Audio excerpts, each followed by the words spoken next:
Hi guys. Say hi. This is why one of my friends says, welcome, welcome, welcome. Welcome. Yes. You're welcome to Chronicles of Ubuntu. And currently, we are in the closet. And we are quarantining ourselves. No, like we are quarantining ourselves at home. We're trying to self-isolate. But we are quarantining in the quarantine at home. Yes, we decided to hide ourselves in the closet. It's the second 20th quarantine. Oh, I don't know. Me, I've been quarantining since January. It has not been easy, so so some of us, we have been quarantining since the year started, so this is one of those days. But I think we're like in day number 3 or 4, I don't know. Let me tell you guys what happened today. Excuse me, unfortunately my mom is not fine. So she's been in see this business of I'm addicted to scratching. You people, I didn't know how hard it is not to touch one's face. Here I've been told not to touch. Baby, in everything Seven was saying, he didn't talk about bed, he didn't talk about showering, so some of us are having the time of your life. You're saying? As saying, my mom is not fine, so we keep doing rounds in the hospital, and then that means we have to leave home at some point. So today we used it as a chance to also, shop and stock up some stuff. And when you're home, you don't realize how COVID-19 is a real issue. You be there thinking it's a disease of those people who have passports that really bad. Like, we're supposed to be serious. We're talking COVID-19. Sorry. So we went to Capital Shoppers in Tinda. We are in Kampala. You guys, Kampala has many people. I think for the first time it is becoming a reality. And people are noticing that if the bigger countries can have such a problem that seems to be minimal to Ugandans, but then cause such a star, it's bad. We went in the supermarket. It's like there was a census in the supermarket. Everyone is shopping, and they're shopping in bulk. It's like food is free, man. And then the masks make it also real. I start remembering all those movies I've watched of zombies, of apocalypse, where people die back on engines. Are you kidding me? Curfew. We are like in the film. Anyway, this particular section is for Bachiga. Abachiga muramanya COVID-19 ninga murajihurira. Look at me. I haven't even learned how to put my hands out of my face. The whole day I've been trying to, and then you find yourself forgiving yourself not to touch yourself. Then when people see me, instead of touching my face, I salute. I just touch my face. I'm sorry. It's not easy. It's not going to be an easy journey. But here's the beauty. We have guidelines already. We have guidelines in place by the World Health Organization.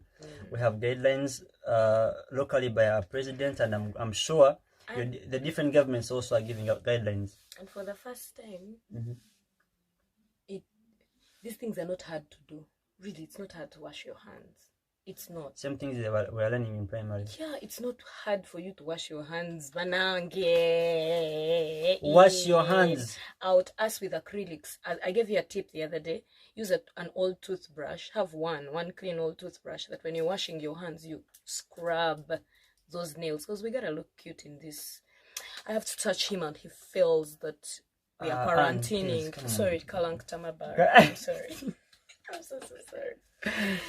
Anyway, we've run away from everyone. The reason why we're doing this video is, one, to give you an update of what is happening, about that we are okay, that we are fine, we're still enjoying life, and you can be okay too.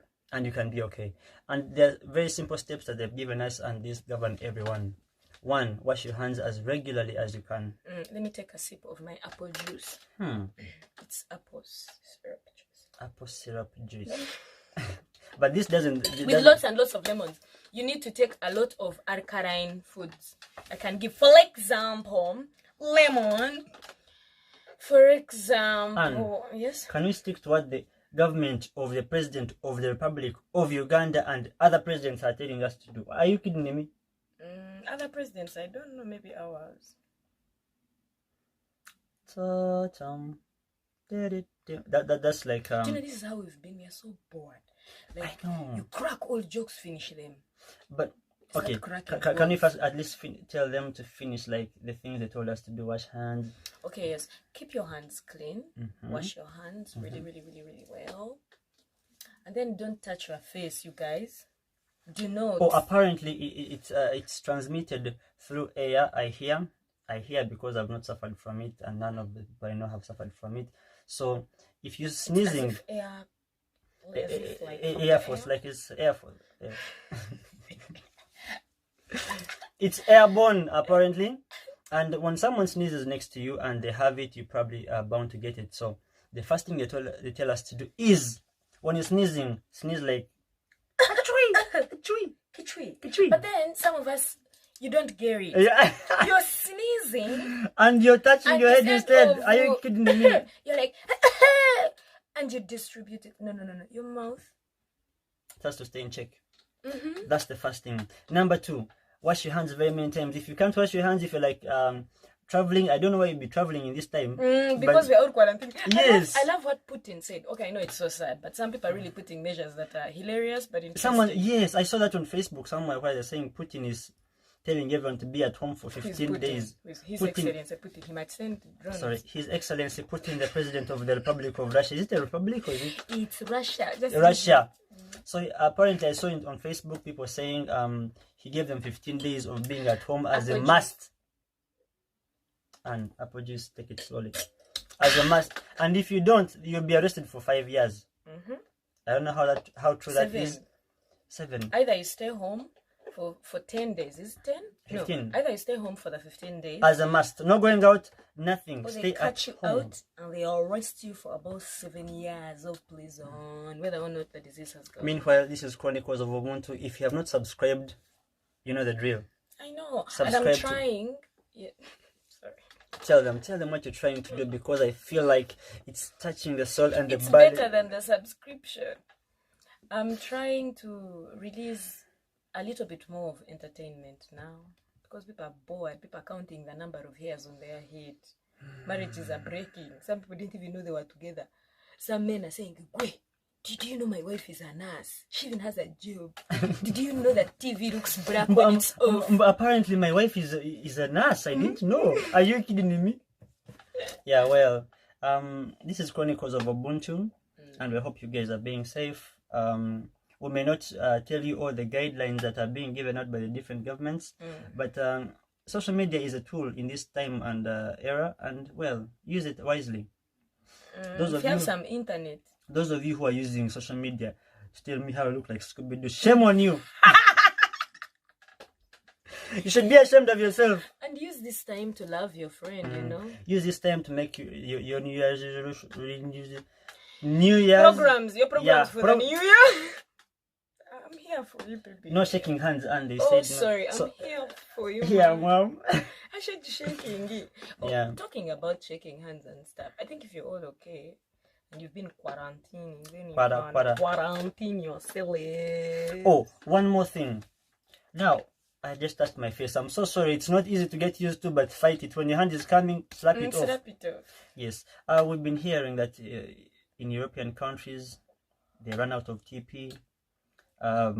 It's really it's not easy for someone who's used such a TP kind of life situation. TP toilet paper. Yeah. Tissue. To run out of such a matter of fact, let me bring an example. No. We came here with. We were prepared. We came here to give you a small tutorial. No, Anne, respect. When you respect the quarantine. Yeah, these African manners we leave us in the village. And we're running out of time. Please. Okay. We are here to give you a small tutorial of, and by the way, in times of dire need, this will come through for you. So this is a plain paper. So we've been told that back at those ends, you guys are having issues with toilet paper. I'm still trying to see how toilet paper and the COVID-19 are together. But anyway, I figured we can share knowledge. Knowledge, it's power. Yeah. Give me one, baby. Since I'm in malaria, you can cut this. No. This will do. Just spread this. Oh, by the way, save as much as you can. If you have food, eat. If you're eating 2 plates, today eat half. This month, to us as Ugandans, it's a month they've given us 32 days. There you go. So, if you have any paper, not the one of boxes, like newspapers, preferably the box paper will harm your existence. Yeah. Someone was saying papers don't flash, but there's always a trick. Now watch and learn. First of all, if you remember and you're an African child and you're in a... Even if you're not African, let's teach all of them. Get this and start as if you're watching it. But don't use a lot of energy, because when you use a lot of energy, You may tear it. it gets torn. It has feelings. Turn and turn. Turn it. Pretend you're washing it, but quite, but don't quite. Wash it, but quite, but don't quite. At this moment, Not yet. Not yet. Give it a little bit of rub. Rub I need you to pretend. Feel for your bottom, because you know where it's going. I'm sorry, guys. I'm sorry that we had to do Rub this it tutorial, again. but Now, sometimes if it's a newspaper and it's very hard, all you have to do is like dip your hand in water, like papa. this is And water then- in here. No. Assuming that's water. This is water in here. Dip your hand In water, like and just splash. a little bit. Just soften Splash. it a little bit. And make sure believe me, you will have a a wonderful. new and improved version of toilet paper. And when you're using it, be careful. Don't use it quickly. No. Take your time. Slowly. Slurry and The slurry. results are mesmerizing. Do not miss it. So Not this even was one bit. this was our first tutorial of how to survive this what? COVID-19. No. This what? COVID-19. This was our first quarantine. This was our first tutorial of how to survive this COVID-19.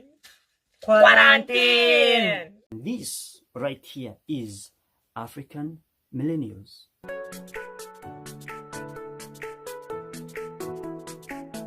Today we're going to talk about holidays.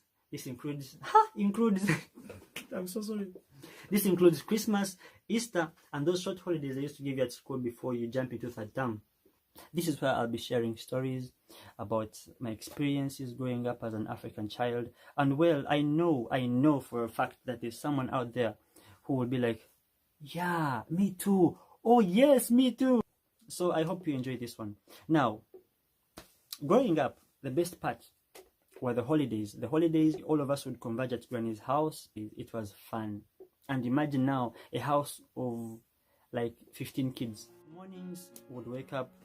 The girls would do the cooking, breakfast. They would do the cleaning up. They would wash utensils from last night. They are the ones in charge of washing clothes for everyone, of looking after the gardens. Of course, the boys would also help. The boys, on the other hand, were the ones in charge of milking the cows, cleaning after the cows. I'm talking about cows because, well, where I grew up from, cows and long faces. I'm so sorry, guys. Yeah, cows and long faces are in the same equation. Firewood was on us. Fetching water was on us. Looking up, grazing the cows was on us. Wow, it was so tiresome. It was so tiresome. I was one of those lazy ones. So, hey. But you see, after all this, I think the reason why they always brought us together was to bring a sense of family. I don't think that the kids nowadays will experience something like this. And if they do, well, that's amazing. They'll bring us together every single holiday. And I think this is because they wanted us to grow, to love each other, to love family. Yeah, and it still works for us because even now, we're in touch with each other, we call each other, and every time you meet a family member, it's like as if it was yesterday. It's a party from there onwards. Lunchtime was story time. It was story time, cut short because you had to go back and graze the cows, and the girls had to go and look for food for dinner. Some of you had to go and fetch water also that would be used to cook dinner, shower in the evening. Whoa! It was teamwork. It was teamwork. Those are memories that don't just go away, my friend. If you were raised in an African home like me, yeah, I'm sure now you're like, this boy, yes. You know, it was nice. And the evenings came with in a different mood altogether. In the evenings, especially after dinner, this is where we would meet up, either by a fireplace. Sometimes there was no fire, sometimes there was a fire. And the stories went on and on and on. There was this one story that caught my attention and touched my body from Kalakata the body everywhere. So this story was about a girl who was called Flora. Now Flora was mysteriously Mysterious girl. Sorry for being irresponsible. She was mysteriously swallowed by a tree. Now this tree, when the prince would go hunting every day, every single time he went hunting, he passed by this tree. And I think the love of Flora had mesmerized him beyond words can explain. And he would sing to the tree every day. Flora, Flora, Flora, Namurunji Wenjingo, Flora, Omukaniva Kweta, something like that. Because it's been a long time, so I don't remember the words. But moral of the story is, this guy never gave up. And every single time he went and sang, until one day, the tree released Flora. When it released Flora, they were married happily ever after.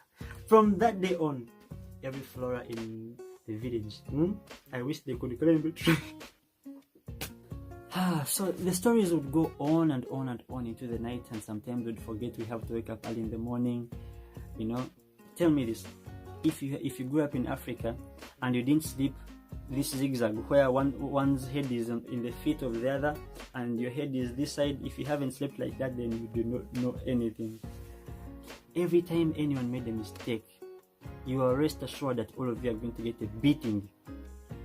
One makes a mistake, the beating is communal. That's how it was. We learn to be disciplined. Somehow we discipline each other. Before someone does something, all of you would be like, no, not today. Because you knew if someone made a mistake, all of you are getting a beating of a lifetime. Wow. And then we'd sing. Those are good old days, man. Do you know that we always had workers around, but somehow they were not workers? Because even though there were no workers, all of you still worked. The worker was like a by the way, it was like a person you had at home with a title they never used, because all of us used to work. Or maybe I guess they used to work when we live. Wow, those are good old days. And after all had been said and done, we went back to town, and you'd miss the village so much and look forward to going back. If you have had such an experience, share with me in the comments below. If I've forgotten something also, remind me, because there are lots of things that happened that I probably would not remember. So if you're there, please comment below and let me know what I've forgotten. And if you have not subscribed, please subscribe to this channel.